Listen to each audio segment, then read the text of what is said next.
तो good morning everyone. आज हम लोग स्टार्ट करने वाले हैं कोऑर्डिनेट ज्योमेट्री। देखो कोऑर्डिनेट ज्योमेट्री ना सब पढ़ने से पहले उसका बेसिक चीज़ जान लो। ऐसे हमको लगता है सबको पता होगा, ठीक है, बट फिर भी थोड़ा सा बेसिक पार्ट हम लोग एक बार स्टार्ट करते हैं, ठीक है। तो सबसे पहले कोऑर्डिनेट ज्योमेट्री पढ़ने से पहले कोऑर्डिनेट्स होता क्या है वो समझ लो। किसी भी चीज़ को अगर हम लोग एक्स एक्सिस और वाई एक्सिस में रिप्रेजेंट करेंगे तब उसको हम लोग कोऑर्डिनेट सिस्टम बोलेंगे, ठीक है। क्या बोलेंगे?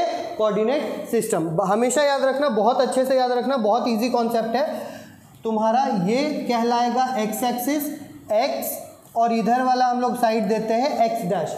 बिल्कुल नंबर लाइन सबको याद होगा ना, ठीक है, बस वही चीज़ है। ये तुम्हारा ऊपर वाला कहला जाएगा वाई एक्सिस, ठीक है, and this one will be y dash. जो नेगेटिव साइड होता है वो हमेशा वाई डैश या एक्स डैश से रिप्रेजेंट होता है। तो इस हिसाब से तुमको समझ में आ गया होगा दो लाइन, ठीक है, दो लाइन और जहाँ इंटरसेक्ट करता है उस पॉइंट को हम लोग क्या बोलते हैं? ओरिजिन। ये सब वर्ड से वापस से एक बार फेमिलियर हो जाओ। दिस इज द ओरिजिन, ठीक। अब हमेशा याद रखना इक्वल डिस्टेंसेस पे सभी में नंबरिंग किया हुआ होता है, ठीक है। मान लो कि यहाँ पे 1 2 3 कहने का मतलब, ठीक है, फिर यहाँ 1 2 3, यहाँ पे भी उसी तरह से इक्वल डिस्टेंसेस पे 1 2 3 1 2 एंड 3। तो नेमिंग किस हिसाब से होता है तुम्हारा? ये कहलाएगा 1, this will B 2, this will B 3, और ये 0 से जो लेफ्ट साइड में जाएगा ये इस तरह से बढ़ेगा -1 -2 एंड -3। ऊपर इसी तरह जाएगा 1 2 एंड 3, और नीचे जो वाई एक्सिस के नीचे जाएगा -1 -2 एंड -3। सिंपल है। अब हमेशा याद रखना एक्स ओ एक्स डैश, कौन सा लाइन हुआ? एक्स ओ एक्स डैश। ये जो लाइन है इसको हम लोग कहते हैं एक्स एक्सिस। क्या कहते हैं हम लोग? एक्स ओ एक्स डैश जो लाइन है वो आपका क्या कहलाएगा? वो कहलाएगा एक्स एक्सिस या फिर एब्सिसा, ठीक है। और तुम्हारा वाई ओ वाई डैश जो लाइन है, वाई ओ वाई डैश, इसको हम लोग कहेंगे वाई एक्सिस, ठीक है। और इसमें पढ़ने वाला पॉइंट को क्या कहेंगे? ऑर्डिनेट। ऑर्डिनेट याद रखना नाम। ये तुम्हारा एब्सिसा और ये तुम्हारा वाई एक्सिस वाला ऑर्डिनेट कहलाता है, ठीक है। जब दोनों एक्सिस को मिला दिया जाता है और एक साथ हम लोग बोलेंगे तो इसको कोऑर्डिनेट सिस्टम या कोऑर्डिनेट प्लेन या कार्टेशियन प्लेन, ठीक है, ये नामों से जाना जाता है।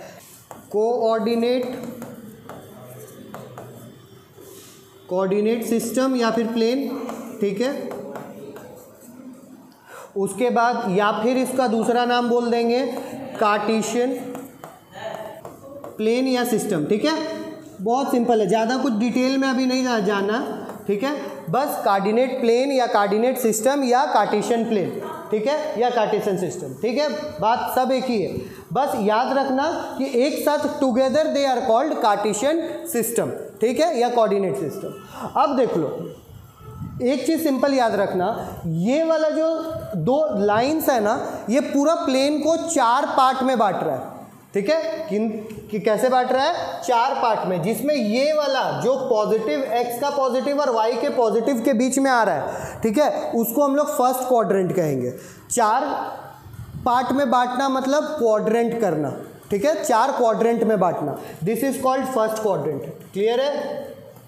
This is called first quadrant, ठीक है, and this will be the second quadrant. इसको हम लोग क्या कहेंगे? Second quadrant. और serial wise anti clockwise manner में नेमिंग होता है। First quadrant, second quadrant, this will be third quadrant, ठीक है, this will be third quadrant, this will be the fourth quadrant.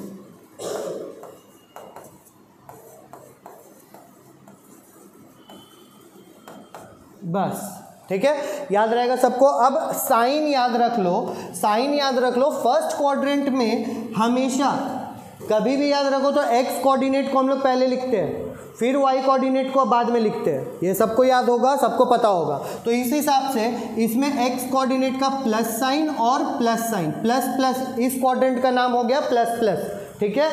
इस क्वाड्रेंट का हो गया माइनस और प्लस। क्यों माइनस पहले लिखे? क्योंकि इसमें एक्स एक्सिस नेगेटिव है और वाई एक्सिस पॉजिटिव है, ठीक है। ये वाला जो क्वाड्रेंट है थर्ड क्वाड्रेंट, इसका नाम हो गया तुम्हारा माइनस माइनस, ठीक है, क्योंकि दोनों ही एक्चुअली एक्स और वाई दोनों ही नेगेटिव है। इसमें तुम्हारा हो जाएगा एक्स एक्सिस पॉजिटिव और वाई एक्सिस नेगेटिव। ये चारों क्वाड्रेंट का साइन हो गया, ठीक है। अब एक इसमें इंपॉर्टेंट बात जो है वो याद रखना कि तुम्हारा पॉइंट्स, अगर मान लो कि एक पॉइंट है 1 1 मान लो एक पॉइंट है ए, ठीक है। अब इसको प्लॉट करना है तो हम लोग कहाँ प्लॉट करेंगे? हम लोग प्लॉट कर देंगे इसको फर्स्ट क्वाड्रेंट में, क्योंकि देखो साइन से तुम लोग देख के बता सकते हो कौन सा क्वाड्रेंट है। अगर सिर्फ क्वाड्रेंट पूछ दे कि कौन से क्वाड्रेंट में लाई कर रहा है बताइए, तो ये प्लस प्लस साइन है तो ये फर्स्ट क्वाड्रेंट में लाई करेगा, माइनस प्लस साइन होगा तो वो सेकेंड क्वाड्रेंट में, माइनस माइनस थर्ड क्वाड्रेंट में, प्लस माइनस वाला साइन हमेशा फोर्थ क्वाड्रेंट में लाई करेगा। बहुत सिंपल है, बहुत आसानी से समझा जा सकता है इसको, ठीक है। आप एक पॉइंट ए को पुट करिए, ए का कोऑर्डिनेट दिया हुआ है 2,3, तो आप किस तरह से प्लॉट करोगे? हमेशा याद रखना एक लाइन तुम बना दोगे, अपना पहला एक्स एक्सिस है ना, ये हमेशा कौन सा वैल्यू में जाएगा? एक्स में, और ये कौन सा वैल्यू में जाएगा? वाई में। चेक करेंगे, एक्स एक्सिस से 2 निकालो, एक्स एक्सिस से क्या करो? 2 निकालो, ठीक है, और वाई एक्सिस से 3 निकालो। जहां मीट करेगा उस जगह पे ये हो जाएगा मेरा पॉइंट ए, ठीक है। बहुत सिंपल है, अगर कहीं भी हल्का सा कंफ्यूजन हुआ तो देख लो फिर से। हम लोग क्या करेंगे, एक्स एक्सिस से हम लोग निकाले 2, ठीक है, इसको डॉटेड लाइन या फिर चलो डॉटेड नहीं ऐसे ले जाते हैं, यहाँ से 2 निकाले और यहाँ से वाई एक्सिस से 3 निकाले। जहाँ पे ये दोनों मीट किया, वो पॉइंट मेरा हो गया A2,3। बोलो कोई दिक्कत है? अगर इसी तरह बोल देता कि एक पॉइंट है B जिसका वैल्यू है -1, -2, तो हम लोग क्या करते बाबू? हम लोग क्या करते हैं, एक्स एक्सिस में -1 बोला है और वाई एक्सिस में -2 बोला है, तो एक्स एक्सिस से -1 ले जाओ, ठीक है, और वाई एक्सिस से -2 ले जाओ, ठीक है। जहाँ पे ये मीट करेगा वो वाला पॉइंट हो जाएगा बी, और यहाँ पे हम लोग लिख देंगे -1, -2, -1 एक्स से लाए, -2 बी से लाए, वाई से लाए, ठीक है। बहुत सिंपल है। अच्छा एक बात मेरे को बताओ, अगर एक पॉइंट सी बोल दिया और सी का कोऑर्डिनेट दे दिया 0,5, तो वो कहाँ पे प्लॉट होगा? 0,5 कहाँ पे प्लॉट होगा बाबू? देखो एक्स एक्सिस में हमको 0 कहाँ पे है? यहाँ, ये एक्स एक्सिस पूरा लाइन है, इसमें 0 यहाँ पे है, ठीक है। इससे ऊपर जाएंगे और y में 5 चेक कर लेंगे, y कहीं पे 5 यहाँ पे होगा। चलो नंबर चेंज कर लेते हैं, उतना हम लोग नंबरिंग लिए नहीं है क्योंकि, ठीक है। मान लो ये 3, तो हम लोग क्या करेंगे, एक्स एक्सिस में 0 से आगे बढ़ेंगे और y एक्सिस का 3 पे जा करके सीधा सा बात है प्लॉट कर देंगे। This is the point C, ठीक है, जिसको हम लोग नाम देंगे, जिसका वैल्यू है 0,3। अगर एक चौथा पॉइंट आ जाए D, ठीक है, D -2,0, वाई एक्सिस का 0 कहाँ पे? देखो ये पूरा वाई एक्सिस है, इसका 0 यहाँ पर है, यहाँ से आगे बढ़ जाएंगे एक्स एक्सिस पे, यानी कि ये हो जाएगा मेरा 2, ये वाला पॉइंट हो जाएगा पॉइंट D, ठीक है। दिस इज पॉइंट D जिसका वैल्यू है -2,0। देख लो ये एक्स एक्सिस में ना ही 1 की तरफ गया ना ही -1 की तरफ गया। ये पॉइंट अगर सीधा वाई एक्सिस की तरफ ले जाएंगे तो 0 पे लाई करेगा। तो ये चीज़ हमेशा याद रखना कि अगर कोई वैल्यू इस तरह से दिया हुआ और x तुम्हारा 0 है तो that will be a point on line y, वो y एक्सिस पे लाई करेगा। ठीक है, इसको हम लिख देते हैं, तुम लोग इसको अच्छे से समझ लो कि अगर कोई कोऑर्डिनेट है 0, y, ठीक है, 0, y will always lie on. देखो याद रखने का तरीका बिल्कुल सिंपल है, जो भी वैल्यू 0 है उसके अलावा जो बच रहा है उस पे लाई करेगा, जिसका भी वैल्यू दिया हुआ है। मतलब ये y का वैल्यू कुछ ना कुछ दिया हुआ रहेगा तो 0y will lie on y axis.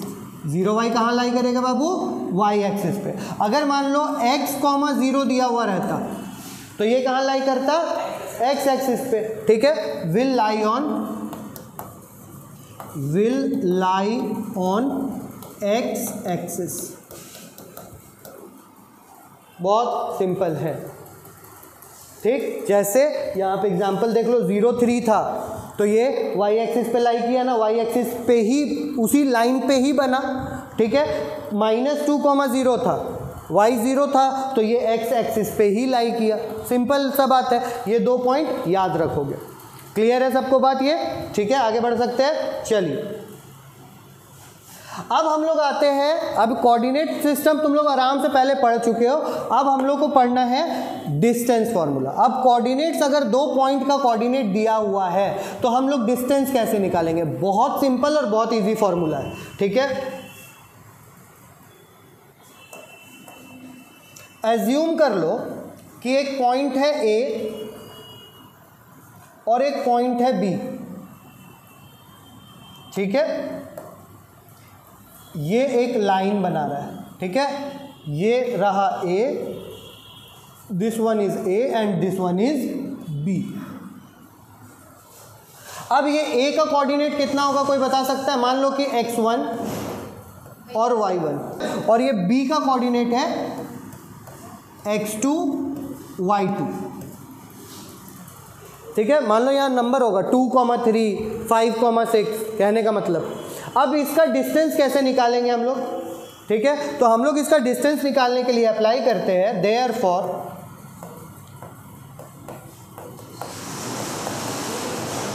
Distance AB will be equal to root over x2 minus x1 का whole square plus y2 minus y1 का होल स्क्वायर। इजी है फॉर्मूला। क्या करना है मेरे को? पहले x2 ले लो, माइनस x1 कर दो, ठीक है, और स्क्वायर कर दो, फिर उसमें ऐड कर दो y2 माइनस y1 का होल स्क्वायर। बस। अब याद रखना हमेशा, अगर ये बाय डिफ़ॉल्ट नेगेटिव नंबर आता है, मान लो यहाँ पे x2 माइनस x1 करने के बाद मेरा आंसर आ गया -2, तो -2 का होल स्क्वायर कितना हो जाएगा? -2 इंटू -2 विल बी +4। तो साइन मैटर नहीं करता। अगर तुम बाई चांस गलती से x1 माइनस x2 भी फॉर्मूला लिख देगा ना तो गलत नहीं होगे तुम। फॉर्मूला तुम लोग क्या करोगे? सीधा ही अप्लाई करोगे, x2 माइनस x1 का whole square plus y2 minus y1 का होल स्क्वायर और उसके ऊपर रूट दे दो। सॉल्व करो, आराम से डिस्टेंस निकल जाएगा। बोलो कोई दिक्कत? ठीक है, अब मान लो कि डिस्टेंस अगर ओरिजिन से निकालने बोल दे, अगर डिस्टेंस ओरिजिन से निकालने बोल दे तो देखो कॉमन सेंस, अगर ये ओरिजिन से बोल देता है तो क्या ये मेरा 0, 0 हो जाएगा? ये मेरा एक पॉइंट तो 0, 0 हो गया, क्योंकि ओरिजिन का कोऑर्डिनेट क्या होता है? x भी 0 y भी 0। ठीक है, तो अगर ओरिजिन से निकालने बोल दे तो सीधा सीधी फॉर्मूला याद रखना बाबू। ठीक है, कि distance from origin will be equal to root over, मान लो इसमें से कोई एक तो 0 हो जा रहा है, -0, मान लो x1 और y1 हम 0 ले लिए। ठीक है, तो ये x2 माइनस 0 x2 ही आएगा और y2 माइनस 0 y2 ही आएगा। ठीक है, तो सीधा बोल सकते हैं ना y2, फिर एक x1 और y1 0 0 ही है, तो x1 क्यों मानना, डायरेक्ट इसी को खाली हम x और y मान लेते हैं। उस केस में हम लोग क्या करेंगे, इसको 0 0 बोलेंगे और इसको क्या बोलेंगे, x, y। तो इसका फॉर्मूला हो जाएगा x square plus y square. अगर ओरिजिन से हमको कोई डिस्टेंस निकालने बोला कि find the distance of 2, 3 from origin, तो क्या कर देंगे, 2 का स्क्वायर प्लस 3 का स्क्वायर यानी कि 4 और 9 13, रूट अंडर 13 आंसर। बहुत सिंपल है, बस x का स्क्वायर कर दो और y का स्क्वायर कर दो, ऐड करके रूट कर दो बस, ठीक है। डिस्टेंस फ्रॉम द ओरिजिन मेरा आराम से निकल जाएगा। ये दोनों फॉर्मूला याद हो गया, ठीक है। अभी याद करो और अभी कॉपी में लिखा भी जाना चाहिए, ठीक है। तो आगे बढ़ते हैं। अब देखो, इसमें हम लोग को बहुत बार रेक्टेंगल वगैरह, क्वाड्रिलैटरल्स वगैरह बोल देते हैं। पहले लिख लो ये, उसके बाद करते हैं। देखिए, properties of various types of quadrilateral. अगर हम लोग प्रॉपर्टीज के बारे में बात करें तो क्या करेंगे, ठीक है। अगर मेरे को प्रूफ करने बोल दिया है कि आप डिस्टेंस फार्मूला लगाइए और प्रूफ करके बताइए कि कोई चीज़ रेक्टेंगल है, पैरेललोग्राम है, स्क्वायर है या रोम्बस है, यही 4 चीज़ में आपको प्रूफ करने देगा। तो सबसे बेसिक चीज़ समझ लो, सबसे पहला हम लोग देखेंगे पैरेललोग्राम का, ठीक है। सबसे पहला हम लोग क्या देखेंगे, पैरेललोग्राम का। अपोजिट साइड्स इक्वल प्रूफ कर दो, मेरा काम हो गया, ठीक है। क्या कर देंगे हम लोग, अपोजिट साइड्स को इक्वल प्रूफ कर दो। कैसे, डिस्टेंस निकाल के, ऑब्वियस सा बात है। अगर एक ABCD एक पैरेललोग्राम है, ठीक है, मान लो ABC और D, तो आप क्या करिए, AB निकालिए और CD निकालिए, ठीक है। AB और CD अगर इक्वल आ गया और BC और AD अगर इक्वल आ गया तो मेरा पैरेललोग्राम प्रूव हो गया। डिस्टेंस फार्मूला ही अप्लाई करना है। और ये हाँ, क्योंकि इसमें पैरेलल का तो यूज़ कर नहीं रहे हम लोग, ठीक है। तो यानी कि both the pair of opposite side should be parallel, sorry equal, ठीक है। ये इसके साथ इक्वल होना चाहिए और ये इसके साथ इक्वल होना चाहिए। सिंपल सा कॉन्सेप्ट है। अब अगर मान लो रेक्टेंगल बोल देगा तो इतना तो तुमको करना ही है, ठीक है। साथ में डायगोनल्स को भी इक्वल प्रूफ करना होगा। अगर डायगोनल्स भी इक्वल प्रूफ हो गया, पैरेललोग्राम का डायगोनल्स इक्वल नहीं होता लेकिन रेक्टेंगल का डायगोनल्स इक्वल होता है, तो मेरा opposite side parallel proof, opposite side बार बार पैरेलल बोल रहे हैं, अगर अपोजिट साइड्स इक्वल प्रूफ कर लेंगे, दोनों पेयर ऑफ अपोजिट साइड, तो मेरा पैरेललोग्राम प्रूफ हो गया, ठीक। अगर उसके बाद डायगोनल्स दोनों आप इक्वल प्रूफ कर लिए, तब मेरा रेक्टेंगल भी प्रूव हो गया। पैरेललोग्राम से एक स्टेप आगे बढ़ना होगा, हम लोगों को डायगोनल प्रूफ करना होगा। तो यही वाला चीज़ हम लोग यहाँ रेक्टेंगल में पढ़े, अपोजिट साइड्स तो इक्वल होना ही चाहिए, साथ में the diagonals are also equal. Clear है, डायगोनल्स भी इक्वल होना चाहिए। इसी से मेरा चौथा पॉइंट क्लियर होता है, parallelogram but not a rectangle. तुमको प्रूफ करने ऐसे भी बोल सकता है कि प्रूफ कीजिए कि ये पैरेललोग्राम तो है बट रेक्टेंगल नहीं है। तो हम लोग देखो, खाली तुमको पैरेललोग्राम, फर्क समझना इसमें और इसमें, खाली तुमको पैरेललोग्राम प्रूफ करने बोला है, ठीक है। तुमको कुछ नहीं करना है, बस both the pair of opposite sides को इक्वल कर दो, हो गया मेरा प्रूफ। लेकिन ये भी बोल देगा कि नहीं पैरेललोग्राम प्रूफ कीजिए, लेकिन ये भी बताइए कि वो रेक्टेंगल नहीं है, तो फिर डायगोनल्स को आप फाइंड करके बताना होगा आपको कि since the diagonals are not equal therefore it is only parallelogram not a rectangle. तो आपको भले वो रेक्टेंगल नहीं है, हमको पहले से पता है, ठीक है, डायगोनल्स भी उसका नहीं मिलेगा, हमको पता इक्वल नहीं आएगा, लेकिन फिर भी आपको करके दिखाना होगा और आपको रीजन देना होगा, since the diagonals are not equal therefore it is a parallelogram but not a rectangle. समझना ये पॉइंट, ठीक है। इसीलिए ये अलग से दिया हुआ है, पैरेललोग्राम प्रूफ करने बोला, डायगोनल्स अपोजिट साइड्स को इक्वल कर दो, ठीक है। रेक्टेंगल, फिर डायगोनल्स चेक करने का इसमें जरूरत है भी नहीं, लेकिन बोल देगा कि रेक्टेंगल नहीं है, ये प्रूफ कीजिए, तो डायगोनल्स निकाल के अनइक्वल दिखाओ, और अगर डायगोनल्स इक्वल आ गया तो वो क्या हो जाएगा, रेक्टेंगल हो जाएगा। 3 चीज़ खत्म, बचा स्क्वायर। अब स्क्वायर में क्या करते हैं, चारों साइड इक्वल कर, स्क्वायर से पहले रोम्बस समझ लो, रोम्बस जब प्रूफ करना होगा ना, चारों साइड इक्वल, चारों साइड फाइंड कर दो, अगर इक्वल हो गया तो इट इज़ अ रोम्बस। अगर उसको स्क्वायर साबित करना होगा तो चारों साइड करके पहले रोम्बस पता कर लो कि रोम्बस है या नहीं।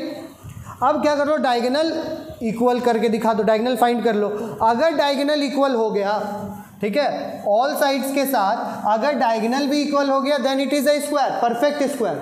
अगर डायगोनल्स इक्वल नहीं हुआ, if all the sides are equal but the diagonals are not equal, then it will be a rhombus. याद रहेगा, खाली साइड्स और डायगोनल्स का तो खेल है। फिर से एक बार रिवीजन कर लो, बिना देखे, बिना जाने, बिना समझे, ठीक है, बिना समझे तो नहीं, अब समझ चुका है, ठीक है। अगर both the pair of opposite sides equal proof कर दिया मैंने, then it is a parallelogram. अगर इस साइड्स के साथ साथ डायगोनल भी इक्वल कर दिया मैंने, then it is a rectangle. अगर डायगोनल इक्वल नहीं आया, it is a parallelogram but not a rectangle. ठीक, हो गया 3। अब रोम्बस में आते हैं। चारों साइड को इक्वल प्रूफ कर दो डिस्टेंस फार्मूला लगा के, ठीक है। अगर चारों साइड इक्वल हो गया तो इट इज अ रोम्बस, ठीक है। और अगर स्क्वायर करना है तो इन चार साइड तो निकालना ही होगा, उसके साथ डायगोनल्स भी निकाल लो। अगर डायगोनल्स इक्वल हो गया चारों साइड के साथ, मतलब डायगोनल्स आपस में इक्वल होगा और चार साइड अपना में इक्वल होगा, ठीक है, then it is a square. और अगर डायगोनल इक्वल नहीं हुआ तो it is a rhombus but not a square. अगला टॉपिक है मेरा को लीनियर पॉइंट्स।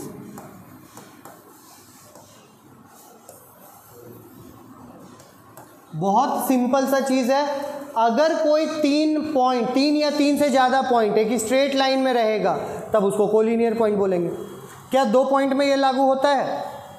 2 पॉइंट में लागू नहीं होगा। क्यों नहीं होगा? कहीं पे भी तुम 2 पॉइंट खींच दो, वो दोनों मिलके तो एक स्ट्रेट लाइन बना ही देगा, ठीक है। कोलिनियर का टेस्ट करने के लिए हमको 3 पॉइंट चाहिए। अब मान लो ये पॉइंट इधर, ये पॉइंट इधर, ये पॉइंट, क्या ये कोलिनियर है? नहीं है। क्यों? क्योंकि एक स्ट्रेट लाइन में लाई नहीं किया। अच्छा, क्या ये कोलिनियर है? हाँ बिल्कुल है, क्योंकि एक स्ट्रेट लाइन में लाई कर गया। तो कोलिनियर समझना बहुत आसान है, ठीक है। आप समझ लो कि एक स्ट्रेट लाइन है, ठीक है। अब यहाँ पे 3 पॉइंट्स है, पॉइंट 1, पॉइंट 2 एंड पॉइंट 3। इसका नाम दे देते हैं हम लोग ए, इसका नाम दे देते हैं हम लोग बी, इसका नाम दे देते हैं हम लोग सी।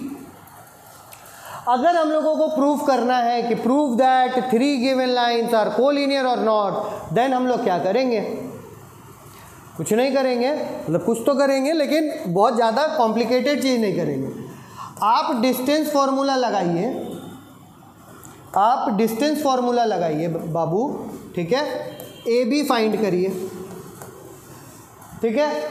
ए बी का डिस्टेंस फाइंड कीजिए, उसके बाद डिस्टेंस फॉर्मूला लगाइए और बी सी का डिस्टेंस फाइंड कीजिए, ठीक। उसके बाद फिर से डिस्टेंस फॉर्मूला लगाइए और टोटल लाइन, जो पूरा टोटल जितना बड़ा लाइन है वो पूरा लाइन का डिस्टेंस फाइंड कीजिए। अब if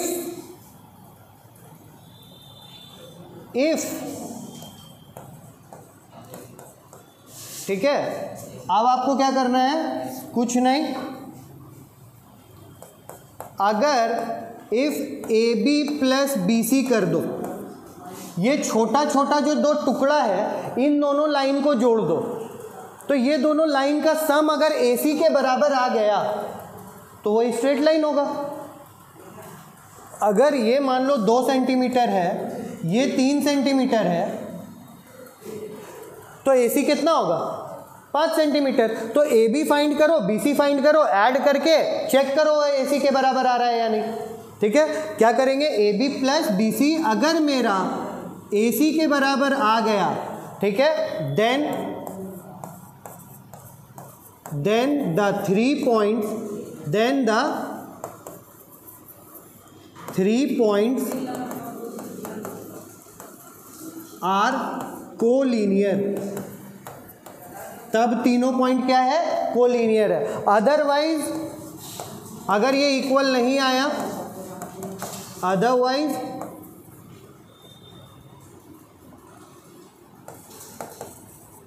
the 3 points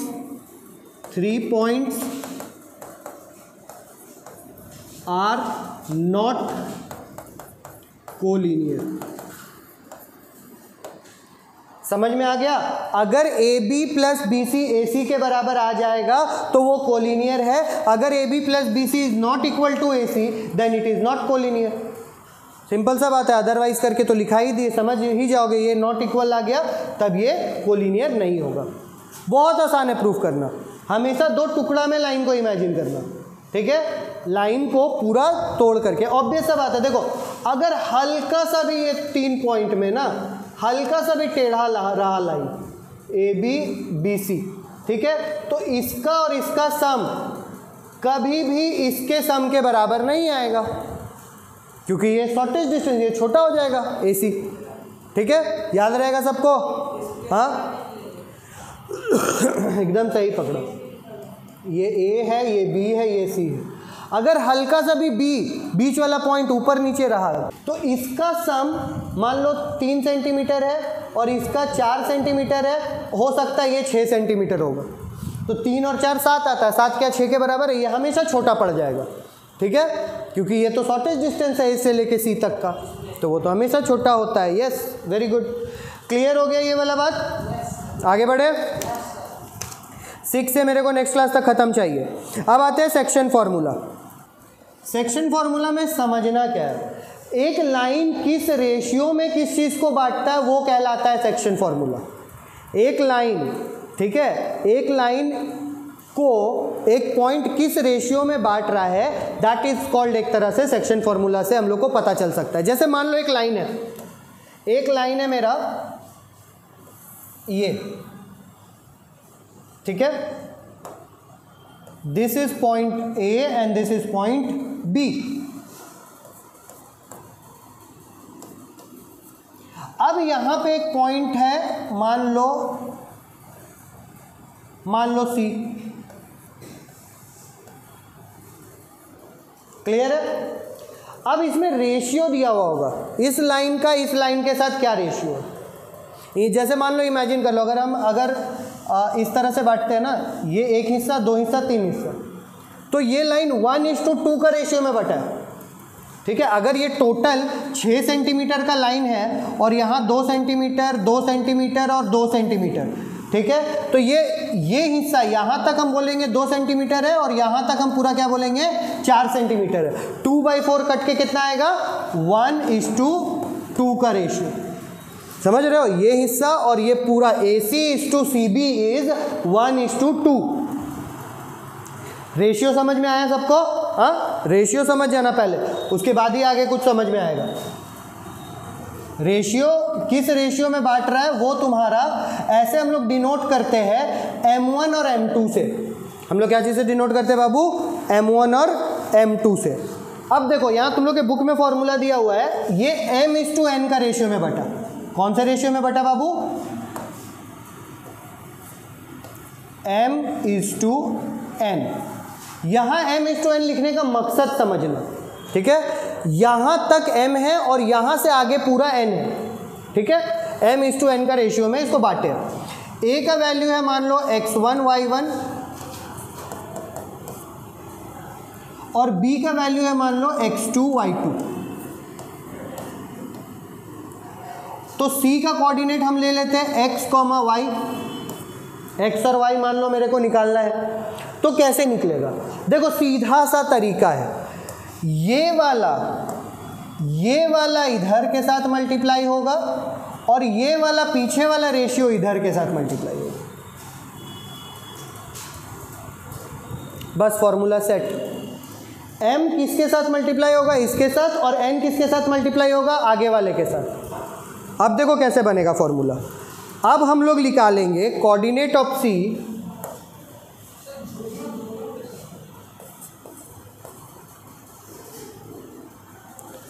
coordinate of C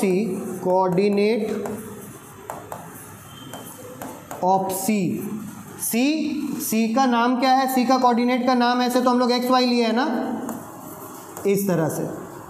R, coordinate of C क्या होगा? R, देखो बहुत सिंपल है, M × x2 plus N × x1। ये किसके साथ, m किधर के साथ, x2 के साथ, और n किसके साथ, x1 के साथ, ठीक है।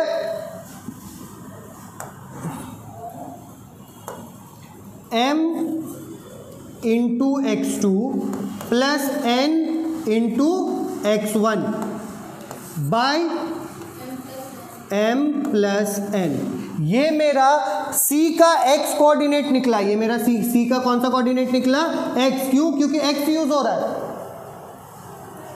बहुत सिंपल है। अगर याद करने में किसी को दिक्कत है तो क्या करना, m plus n by m plus n, इसमें x2 और इसमें x1, लो याद हो गया। y कोऑर्डिनेट का निकालने के लिए क्या करेंगे, यही करेंगे, ठीक है। m प्लस n, y2 पहले वाले में, y1 बाद वाले में, हो गया y कोऑर्डिनेट का निकालने का तरीका। याद रहेगा फॉर्मूला, सुन लो किस तरह से याद करा रहे हैं, ये ज़्यादा ज़रूरी है। बाहर मत देखो, उन लोग आगे एग्जाम नहीं देने जाएगा, ठीक है। सीधा सा बात है, x का कोऑर्डिनेट मेरा कैसे निकला, पहला वाला रेशियो के साथ दूसरा वाला x को मल्टीप्लाई किए, फिर प्लस में दूसरा वाला रेशियो को पहला वाला x के साथ मल्टीप्लाई किए, और नीचे दोनों रेशियो का सम से डिवाइड कर दिए। यही सेम चीज़ y में भी चलेगा, y में भी यही तुम्हारा m into y2 plus n into y1 by m1 by m plus n। ये मेरा, ये जो दूसरा वाला है ये मेरा y कोऑर्डिनेट निकला। तो ये दोनों जब सॉल्व होके सिंगल सिंगल नंबर आ जाएगा तो x और y का जगह ले लेगा। इसको सेपरेटली बुक में दिया हुआ है तुम्हारा, x is equals to this one and y is equals to this one. बोलो कोई दिक्कत, वेरी गुड, ठीक है। सीधा सा बात है, ये समझ लेना, दिस x का वैल्यू ये है और ये y का वैल्यू ये है। डायरेक्टली भी अलग अलग करके भी तुम फाइंड कर सकते हो बिना किसी डाउट के। अब आगे देखो, जब हम लोग मिड पॉइंट दे दिया रहे, हम लोग को पता रहे कि वो मिड पॉइंट है, तो ये जो रेशियो m/n है ना, ये हमेशा बराबर हो जाएगा 1:1 का रेशियो। मिड पॉइंट का मतलब क्या हुआ, ठीक है, मिड पॉइंट का मतलब क्या हुआ, कोई भी एक गिवन लाइन है मान लो, ठीक है, एक कोई भी गिवन लाइन है a और b, और ये मान लो, चलो इस बार x और y लेते हैं, या p q, चलिए इस बार p और ये q है, ठीक है। बीच में मेरा एक बोल दिया है कि एक मिड पॉइंट है r, ठीक है, बीच में मेरा क्या बोल दिया है, एक मिड पॉइंट है r। तो अच्छा, कभी भी मिड पॉइंट है, मान लो ये 6 सेंटीमीटर लंबा लाइन था, r मिड पॉइंट हो जाएगा तो ये 3 सेंटीमीटर और 3 सेंटीमीटर में बटेगा, ठीक है। तो इसका रेशियो क्या निकलेगा, 3 centimetre by 3 centimetre, that is 1:1। तो कभी भी जब मिड पॉइंट हो जाता है ना, तो रेशियो हो जाता है मेरा 1:1 का, ठीक है, 1:1 का रेशियो हो जाता है, ठीक है। तो फॉर्मूला यही लगेगा, बस हमको अब फॉर्मूला मेरा शॉर्ट हैंड में मिलने वाला है। देख लो किस तरह से, बाकी का कोऑर्डिनेट्स मेंशन कर लो। ये है x1, ये है y1, ठीक है, ये है x2, ये है y2, ठीक है, इसको मान लेते हैं x और y, ठीक है। अब मेरे को अगर इसका कोऑर्डिनेट 1:1 दिया हुआ है तो देखो इसी फॉर्मूला में पुट कर देते हैं, सेक्शन फार्मूला में ही पुट कर देते हैं। बस मेरा क्या हो जाएगा, m के जगह 1 हो जाएगा, और 1 x2 के साथ इंटू होगा तो x2 ही आएगा, ठीक है, और n भी 1 है तो n x1 के साथ मल्टीप्लाई होगा तब भी x1 आएगा, और यहाँ 1 + 1 कितना आता है, 2, ठीक है। और यहाँ पे भी यही हो जाएगा, y2 × 1 इज़ y2 और y1 × 1 is y1 by 1 + 1 is 2। तो यानी कि ये भी फॉर्मूला मेरा तैयार। तो सिंपल सा हमको क्या करना है, कुछ नहीं करना। अगर मेरे को मिड पॉइंट दे दिया बाबू, ठीक है, अगर मेरे को मिड पॉइंट दे दिया है तो हम लोग सीधा जो दोनों एंड पॉइंट का x एक्सिस को प्लस करके बाई 2 कर दो, बीच वाले का x कोऑर्डिनेट निकल जाएगा, बीच वाले का y कोऑर्डिनेट निकालना है तो दोनों y का सम करके बाई 2 कर दो, बीच का y कोऑर्डिनेट निकल जाएगा। तो यानी कि मिड पॉइंट फॉर्मूला में क्या है, बहुत सिंपल है, ठीक है। देयरफॉर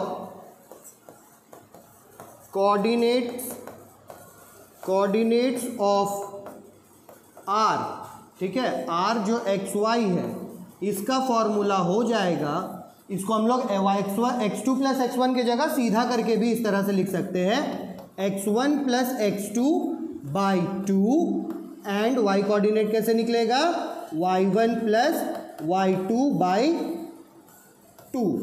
ये हो गया मेरा सॉल्व। ये बस याद रख लो कि this was section formula, this is called section formula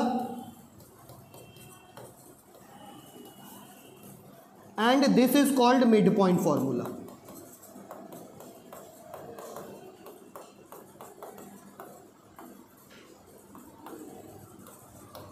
ठीक है, देखो सबसे पहले सेंट्रॉइड का मीनिंग समझो। सेंट्रॉइड होता क्या है, ठीक है, जब एक ट्रायंगल का ना 3 मीडियंस बनता है, ठीक है, 3 मीडियंस बनता है और वो 3 मीडियन जिस पॉइंट पे जाके मीट करे, इंटरसेक्ट करे, that point is called centroid of a circle. तो डेफिनेशन याद रखना बाबू। देखिए सबसे पहले मीडियन क्या होता है, ठीक है, a line from a vertex of a triangle, from a vertex of a triangle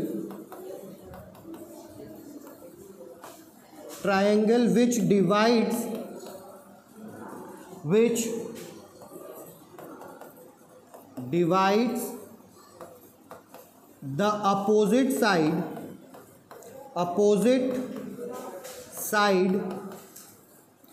in two equal parts। ठीक है, एक ऐसा लाइन जो तुम्हारा एक ट्रायंगल के वर्टेक्स से निकले और वो अपोजिट साइड जिस पे जाकर के वो टकराएगा उस साइड को 2 इक्वल बराबर पार्ट में बांट दे, तब उसको हम लोग कहते हैं मीडियन। ठीक है, अब ये मीडियन एक ट्रायंगल में 3 वर्टेक्स होता है तो 3 मीडियन बन सकता है। ठीक है, एक ट्रायंगल में हम लोग कितना मीडियन बना सकते हैं बाबू, 3 मीडियन बना सकते हैं। ठीक है,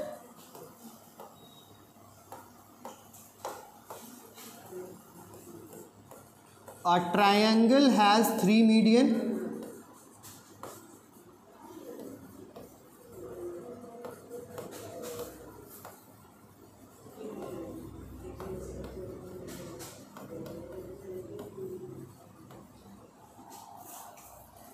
अब the point of intersection main, अब सेंट्रॉइड का डेफिनेशन समझ लो। अब इस ट्रायंगल का जहां तीनों मीडियन मीट करेगा, the point of intersection, the point of intersection of the three medians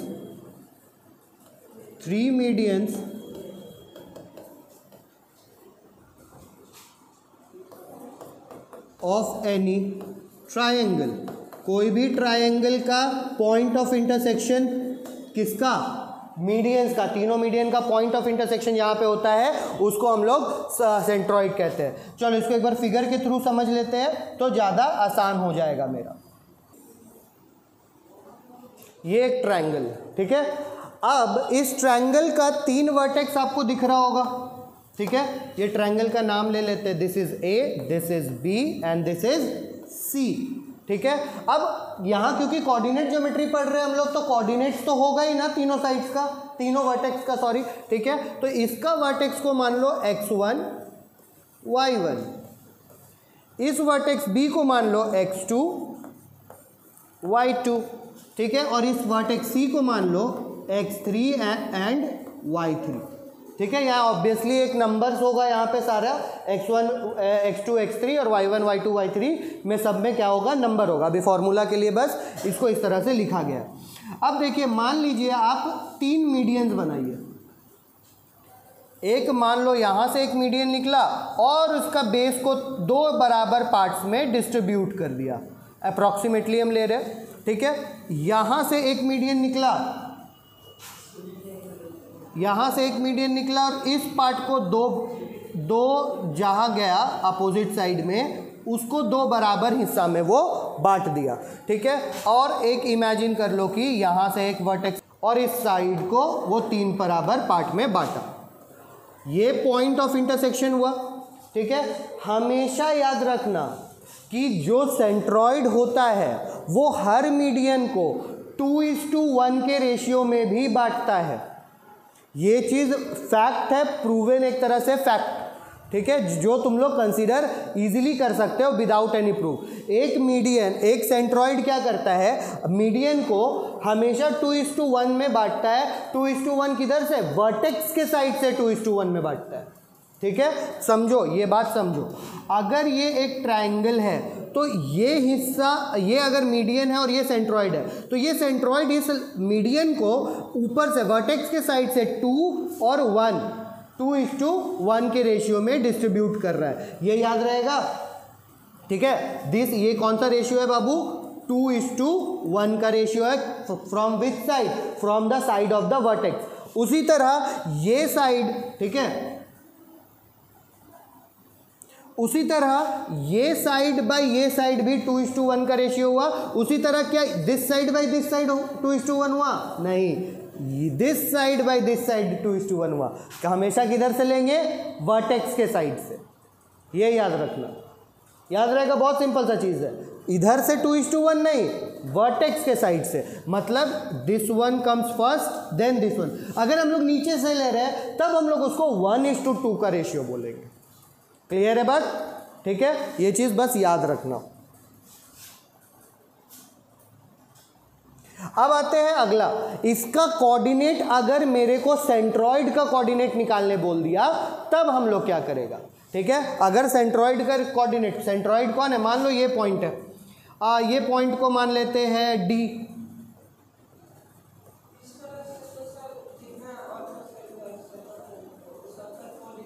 हाँ बिल्कुल निकल सकता है, ठीक है। ऑर्थो सेंटर, सरकम सेंटर, सब कुछ का निकाल सकते हो, बट तुमको फिर उसके लिए हाई लेवल ट्रिक्स लगाना पड़ेगा, ठीक है। देखो यहाँ पे डी का कोऑर्डिनेट को हम लोग मान लेते हैं एक्स और वाई। अब बताना है मेरे को, देखो डायरेक्टली हम फॉर्मूला बता देते हैं, ठीक है, सिंपल, ताकि याद रहे तुम लोग को। कोऑर्डिनेट्स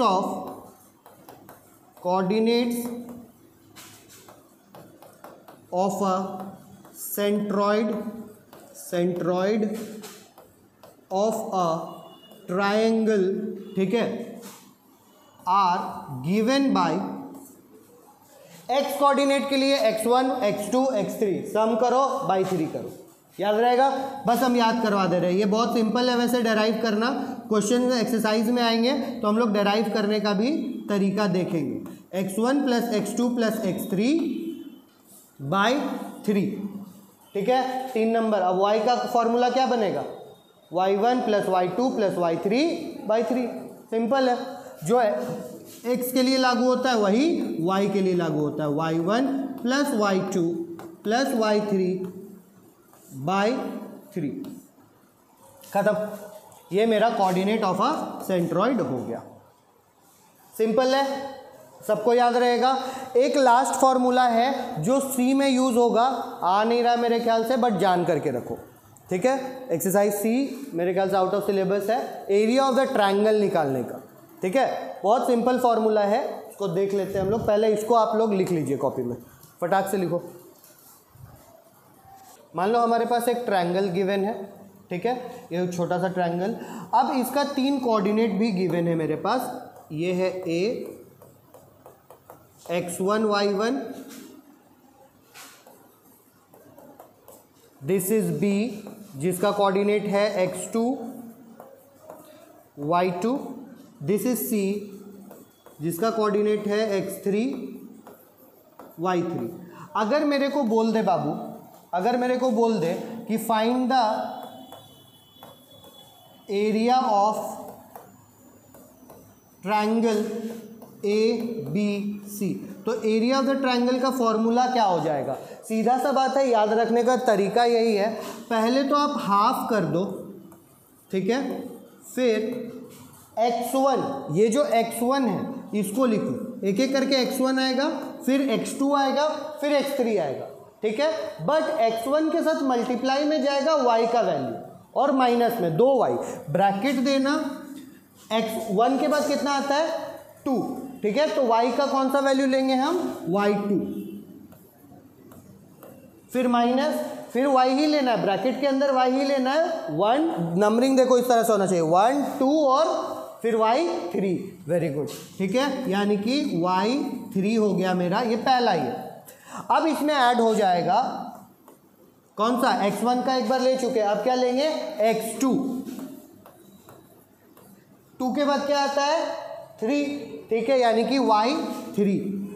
अब ऑब्वियस बात है 3 के बाद वापस से 1 में आना होगा हम लोग को, यानी कि x2 into y3 minus y1। अब अगला नंबर आ जाएगा कौन सा चीज़ ऐड करेंगे, यहाँ पे हम लोग करेंगे x3, और x3 के साथ क्या मल्टीप्लाई होगा, x3 के साथ होगा x3 के बाद क्या आता है 1, यानी कि y1 माइनस y2। बस इस इक्वेशन को सॉल्व करिए और आराम से area of the triangle find कीजिए। तो area of the triangle is always equal to half into x1 into y2 minus y3 plus x2 into y3 minus y1 plus x3 into y1 minus y2। बस ordering का ध्यान रखो, 1 2 3, फिर 2 है तो 2 3 1, फिर 3 है तो 3 1 2, अगला नंबर आते जाना है, ठीक है। तो फॉर्मूला आराम से याद रहेगा। देखो अब ट्रायंगल से एक चीज़ आप फाइंड कर सकते हो, ये ट्रायंगल के फॉर्मूला से ना आप ये बता सकते हो कि कोई गिवन नंबर कोलिनियर है या नहीं। कोलिनियर के बारे में जस्ट पहले लास्ट क्लास बताया हुआ है, ठीक है। कोलिनियर मतलब कोई 3 पॉइंट स्ट्रेट लाइन में एग्जिस्ट करता है या नहीं, ठीक है। अगर ये यहाँ से जो वैल्यू देख रहे हो ना, ये वैल्यू पूरा अगर 0 हो जाए, अगर ये पूरा वैल्यू 0 हो जाए, इसका मतलब वो तीनों पॉइंट क्या है, कोलिनियर है, ट्रायंगल का फॉर्मेशन नहीं करा। क्योंकि देखो कोलिनियर से हल्का सा भी अगर भटकेंगे ना, हल्का सा भी अगर एक पॉइंट भटक गया, हल्का सा भी ऊपर, तो देखो एक तरह से ये ट्रायंगल फॉर्म कर जाता है, ठीक है। ये एक तरह से क्या फॉर्म कर जाता है, ट्रायंगल। तो अगर ये चीज़ 0 हो जाए, इसका मतलब ट्रायंगल फॉर्म नहीं कर रहा, और ट्रायंगल फॉर्म नहीं कर रहा है तो इसका मतलब तीनों पॉइंट क्या है, तीनों पॉइंट एक स्ट्रेट लाइन में है, ठीक है। बहुत इजी कॉन्सेप्ट है, इसको समझना। इसीलिए अगर हमको कोलिनियरिटी प्रूफ करना है कि कोई 3 पॉइंट्स कोलिनियर है या नहीं, तो आप डायरेक्ट ये वाला चीज़ भी करके चेक कर सकते हो। एक बार करके देख लेना तुम लोग, हम लोग करेंगे आराम से। हाँ, ये लेकिन एप्लीकेबल है जब सिर्फ 3 पॉइंट रहेगा। क्वेश्चंस में भी देखना 3 ही पॉइंट का कोलिनियर प्रूफ करने आएगा, 4 पॉइंट का बहुत रेयरेस्ट ऑफ द रेयर अगर आया तो आया, उससे ज़्यादा तो नहीं ही आएगा, ठीक है। तो मैक्सिमम हमेशा ध्यान रखना कितना कोलिनियर प्रूफ करने के लिए आएगा, 3 पॉइंट का। अब देखो इस फॉर्मूला से आराम से मेरे को निकल गया, नाउ इफ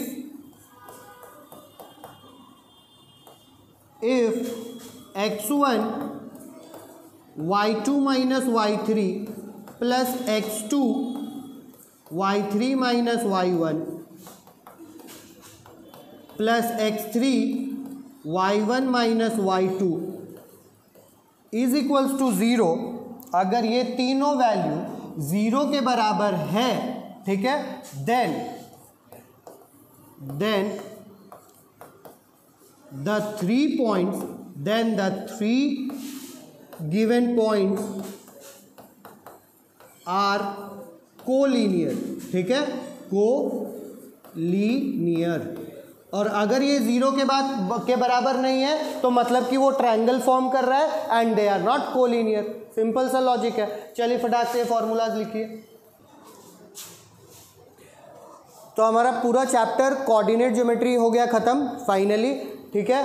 अपना सारा एक्सरसाइज 3 एक्सरसाइज है, जिसमें से एक्सरसाइज 6C नहीं आ रहा है, ठीक है। एक्सरसाइज 6C तुम्हारा इंक्लूडेड नहीं है इस बार सिलेबस में, इसीलिए 6C तुम्हारे तक है, तुमको बनाना है बनाओ, नहीं बनाना है मत बनाओ, बट हमको 6A और 6B अच्छे से चाहिए। और ये 6C का ये दोनों फार्मूला जरूर, ये 6C का फार्मूला जो है ना, ये कोलिनियर वाला, ये तुमको A और B में भी यूज़ हो जाएगा, ठीक है। बस ट्रायंगल का यूज़ नहीं होने वाला कहीं, लेकिन फिर भी याद करके एटलीस्ट रखोगे और सारा क्वेश्चन नेक्स्ट क्लास तक कंप्लीट करके रखोगे। कम से कम एक्सरसाइज 6A और 6B पूरा कंप्लीट एक्सरसाइज कॉपी में चाहिए। चलो bye bye, tata, see you.